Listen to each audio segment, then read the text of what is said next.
Hey guys, Sword here, back in another action figure review, and today I'll be taking a look at my favorite figure from the DC Multiverse of Batman Arkham City Wave. Of course, it's going to be none other than Mr. Oswald Cobblepot, aka the Penguin. That said, this of course brought to us by the fine folks over at McFarlane Toys, and before we get too far ahead of ourselves, why don't we cut right to the chase and get into meat and taters of this review and take a look-see at all Mr. Cobblepot has to offer in terms of accessories, starting off with his umbrella, stupid annoying pop music. It's like ear cancer. It's the same umbrella we saw with the collector edition one, but if you saw my review of that during the summer, you probably already knew that. But very nice sculpt. I like it. I'd like to see an open one day, though. Said we also get a collectible trading card. Buy on the back, if you're so inclined. But again, kind of like Catwoman and Batman, if you don't know who the Penguin is, living under a rock, son. That said, popping him off the stand here.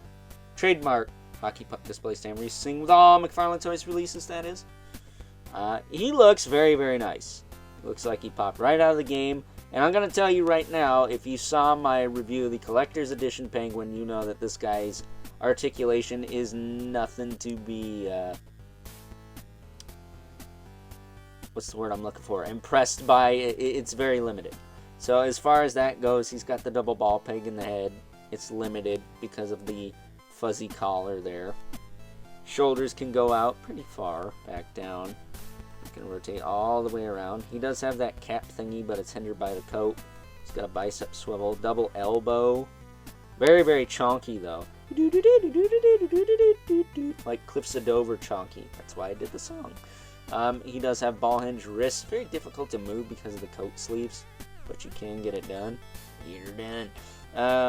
And then as far as the torso goes, I think it just rotates, right?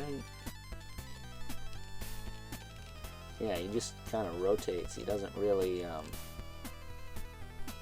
do much. Oh, actually, he does move forward a little bit. He moves forward a little teeny bit, but not a ton. Unfortunately, it's very limited. It's understandably limited, but it's limited. So if you're not a fan of that, well then, I don't know, wait 1,000 years for Moffax to get around to making Arkham City figures, because God knows they can't bump the comic ones out very fast. His legs will move forward and back a little bit. They will go out a little bit. He's got a swivel in the knee with a single hinge.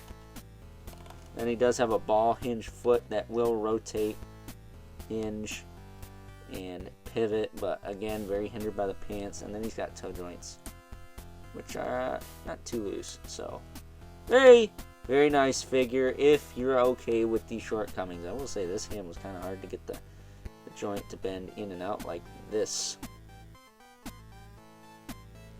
Actually was a little worried about that because it is a fairly small piece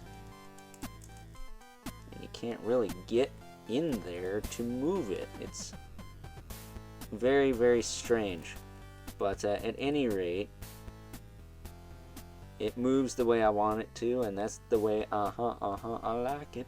Too many stupid music references in this video. We need the metal back, damn it.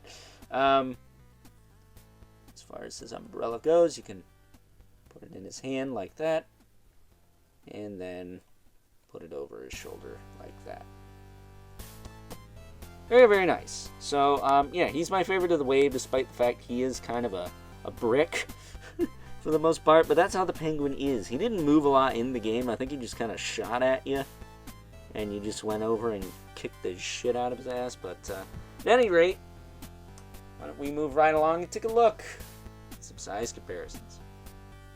First up, here is good old Penguin, alongside a couple other figures from this Batman Arkham City wave. Of course, we have the Dark Knight himself, Batman, as well as Selina Kyle, aka Catwoman, and having all three of these characters on screen makes me really want some Batman Returns movie figures from the fine folks over at McFarlane Toys, and maybe a Jack Nicholson Joker and Batman and Robin Bane while you're at it, just so we can kind of complete that 90s Batman movie saga collection, at least as far as I'm concerned. I don't need all the boring characters, alright?